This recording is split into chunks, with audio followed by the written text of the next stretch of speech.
தான C Joseph Vijay எனும் நான்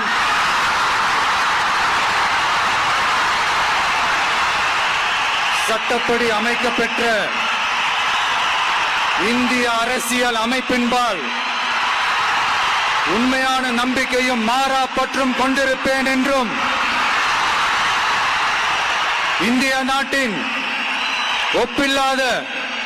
முழு முதல் ஆட்சியையும் ஒருமையையும் நிலை நிறுத்துவேன் என்றும் தமிழ்நாட்டு அரசின் முதலமைச்சராக உண்மையாகவும் உளச்சான்றின்படியும்